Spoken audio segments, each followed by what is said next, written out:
There is a moment in history so precise, so clean, so suspiciously uniform across borders and languages and governments that had no formal reason to agree with each other, that once you see it, you cannot explain it away.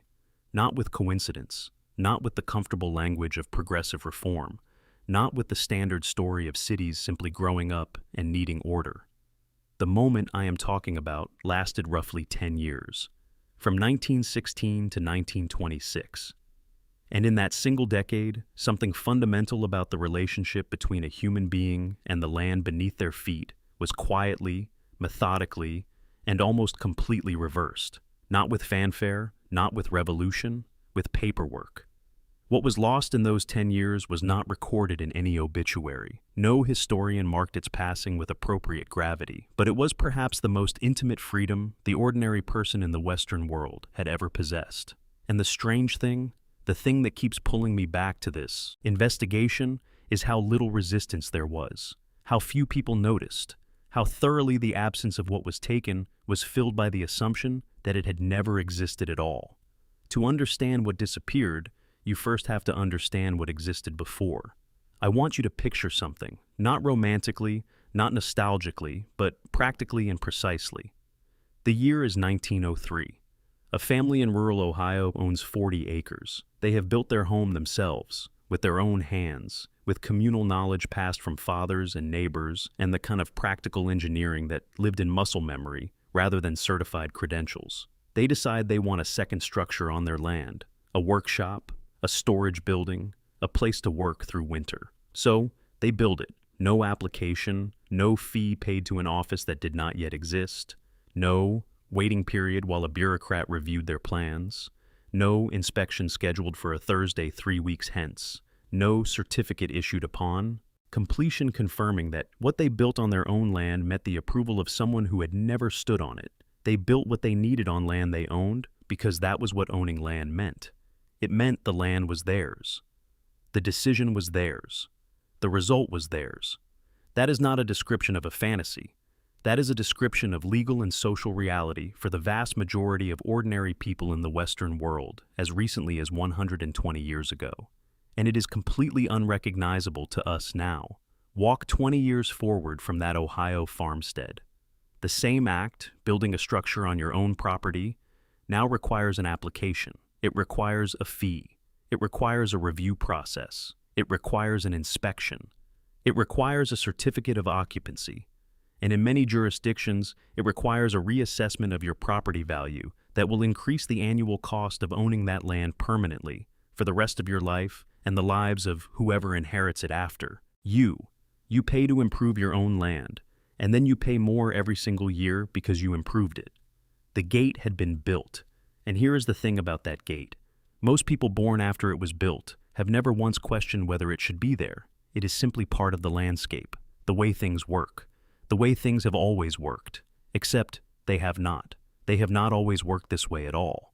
And the speed with which that gate appeared is where this investigation begins to get genuinely strange. New York City adopted the first comprehensive zoning resolution in the United States in 1916. The official explanation is almost deliberately boring. Skyscrapers were casting shadows over workers in the garment district. Factory fumes were drifting into residential neighborhoods. The city needed order. So they drew lines on maps. They said, here you may build tall, here you may not. Here commerce lives, here families live. Clean, sensible, civic-minded, and if the story had stayed there, at the level of managing industrial cities and commercial towers, perhaps the explanation would be sufficient. Perhaps we could file it away as administrative history and move on. But it did not stay there. Within a decade, the United States Department of Commerce had issued what it called the Standard Zoning Enabling Act, a model law, a template, something states could simply adopt wholesale, without debate, without local deliberation, without the messy, time-consuming process of actually developing policy from the ground up. 43 states enacted zoning legislation based on this template within the same decade that New York's resolution appeared. 43 states, different geographies, different economies, different political cultures, different population densities, different histories of land use and ownership. And yet, the same framework, the same logic, the same core mechanism. You need permission to build, and permission can be denied. I want you to hold that number, 43 states. And I want you to ask the question I kept asking when I was moving through the municipal records from this period. Where were the dissenters? Where were the state legislatures that stood up and said, no, we will not tell a farmer in the interior of this state that he needs to file a form before he builds a fence on his own land? Where were the constitutional arguments, the sustained legal challenges, the political movements defending what had been, just 10 years earlier, considered the most basic practical expression of property ownership? A few existed. A small number of court challenges emerged. And they were resolved, methodically. Courts ruled that zoning was a valid exercise of what legal language calls police power. Local governments were granted broad discretion over land use. And the window closed, quietly, officially, and permanently. Now consider the pacing of this. 1 decade, for something this large, this fundamental, this universal, in its application to essentially every human being who owned or hoped to own land in the Western world. 1 decade is not a long time. 1 decade is almost no time at all, and the uniformity is the part that I cannot make fit into any conventional explanation I have encountered. Legal fashions spread, federal templates exist, states communicate with one another. I understand all of that, but the speed, the uniformity, the absence of meaningful resistance, and something else. Something I kept noticing in the municipal records, the strange, conspicuous thinness of documentation at the local level. These things together form a pattern that does not feel like organic policy evolution. Let me tell you about that documentation. The deliberations behind New York's 1916 resolution are well recorded. Public hearings, commission reports, architectural testimony, the kind of civic paper trail you would expect from a major legal transformation in a major city. But at the municipal level, across hundreds of smaller cities and towns that adopted similar zoning frameworks in the years that followed, the record becomes something else entirely. City council minutes that mention zoning adoption in a single paragraph. No recorded public debate, no dissenting votes, or no record of whether dissenting votes were even cast. Ordinances that appear fully formed in the municipal code with no traceable draft history, as if the administrators of these towns were following instructions they did not fully author, transcribing a template rather than deliberating a policy. I cannot prove that. I want to be precise about what the evidence shows and what it does not. But the absence of documentation is itself a question. When major legal transformations in property rights leave behind almost no record of public contest, you are permitted to ask why. And I kept asking, because zoning did not arrive alone. This is the part that shifted my understanding from interesting historical curiosity to something I could not stop pulling at. Zoning arrived as part of a system. And when you look at all the components of that system together, not separately the way they are almost always discussed, but as a unified whole, the picture that forms is not one of civic tidying. It is one of comprehensive redesign. The components are these: zoning laws, which determined what could be built, where, and to what dimensions, arrived first, or simultaneously with building permit requirements, which mandated government approval before any construction could begin, and introduced fees for that approval, fees that have compounded steadily for over a century. Alongside these came the reform and expansion of property tax systems, specifically the shift toward assessed value models that tied your annual tax burden not to a fixed flat obligation, but to the value of what you built and improved upon your land. And woven through all of it, building codes that specified not just whether you could build, but precisely how, what materials, what methods, inspections at each phase of construction, ensuring that even with permission granted, the act of building remained subject to ongoing governmental presence. Not one of these, not two of these, all four, coordinated across jurisdictions. Embedded into law within a 15 to 20-year window, that official history has chosen to call the progressive era of municipal administration. I have thought about this framing for a long time. Progressive. The word does a great deal of work in that sentence. It implies direction. It implies improvement. It implies that what came before was lesser and what arrived was better. And I think that framing has made it almost impossible to look clearly at what was actually built in those years. Because the question that official history almost never asks is, better for whom? Consider what existed before the system arrived. not just the freedom to build, but the knowledge that made that freedom real.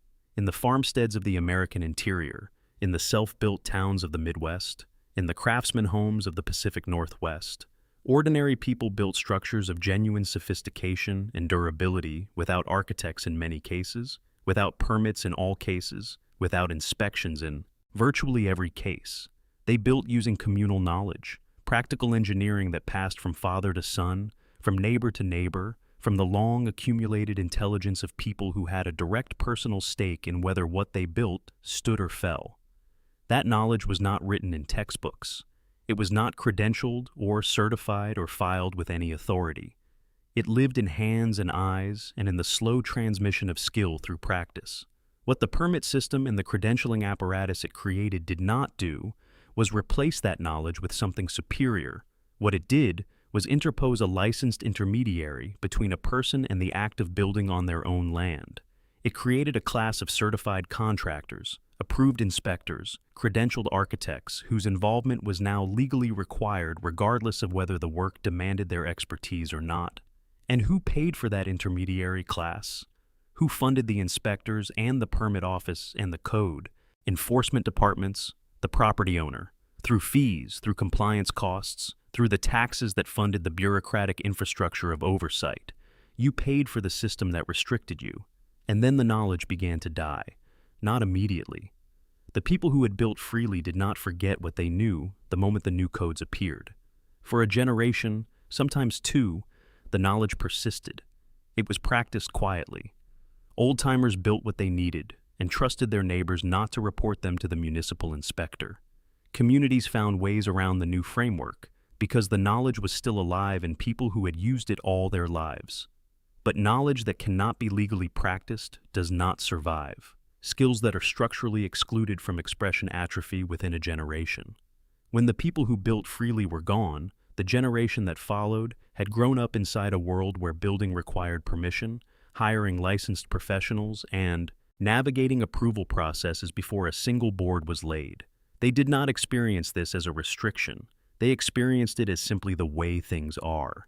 And this is where I find myself returning again and again to the same question. Was this understood? By whoever assembled this system in that 10-year window, was the long-term consequence understood?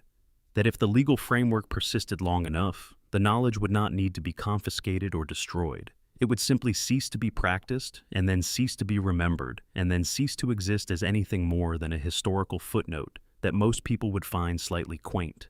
You did not need a bonfire. You needed only patience and paperwork. I want to talk about the economic mechanism now because I think it is where the transformation becomes most visible. Before assessed value property taxation, owning land was in an important practical sense a finished transaction. You bought it. You owned it. Your ongoing obligation to the state was minimal, a flat, modest tax largely unrelated to what you built or improved upon the property. The shift to assessed value taxation changed the fundamental logic of ownership in a way I do not think has been adequately described in mainstream historical analysis. Under this model, improvement becomes liability. Build a better home on your land, and your tax burden increases. Add a workshop, a greenhouse, a structure that makes the land more productive and livable for you and your family, and each of those acts triggers a reassessment. Each reassessment increases the permanent recurring cost of holding that land. This is not a neutral mechanism. This is a system that penalizes investment in your own property while rewarding stasis. It ensures that you can never fully finish the act of ownership, because the land is never fully yours in any fiscal sense. There is always a continuing obligation calibrated to the value of what you have built, an obligation that does not diminish, does not conclude, does not allow for a moment at which the land is simply, completely, unconditionally yours. And I kept arriving at a question I did not know how to answer. Is this ownership in any meaningful sense? Or is it something else entirely? Something that wears the vocabulary of ownership while operating structurally more like a lease that never terminates and whose terms are subject to revision by the lessor. We still use the word. We call it ownership. We say my house, my land, my property. We say it with complete sincerity because the vocabulary of ownership is all we have ever been given for this relationship. But Strip away the vocabulary and look at the structure of the arrangement. There are perpetual tax obligations that cannot be discharged. There are construction restrictions that cannot be waived. There is a theoretical possibility, in cases of sustained non-payment or non-compliance, of governmental seizure of the property, regardless of how long it has been in a family's possession. And there is a requirement to seek permission before making physical improvements to what is supposed to be yours. If you signed a lease that contained those terms, you would understand immediately what you were signing. You would not call it ownership. You would call it what it is. A very long-term rental arrangement with a landlord who has the power to increase your rent every time you make the apartment nicer. The language was the crucial element. The people who built this system in that 10-year window were, whatever else they were, extraordinarily careful with language. Look at the framing from the very first zoning resolutions. The language did not say we are restricting your right to build. It said we are organizing community development. The word permission was avoided. Approval was used instead. Compliance was used. Certificate was used. Language that implied not a gate but a process. Not a restriction but a service. Not a transformation of your fundamental relationship to the land beneath your feet, but a minor administrative formality that any reasonable, civic-minded person would embrace. The gate was built in the language first, and once the language was established, once an entire generation grew up using approval and compliance as neutral descriptive terms rather than words carrying any particular weight of meaning, the gate itself became invisible, not because it was hidden, because it was so thoroughly present, so thoroughly woven into every transaction involving land, that it ceased to register as something that had been installed. It registered as something that had always been there. And perhaps that is the most precise measure of how completely the transformation succeeded.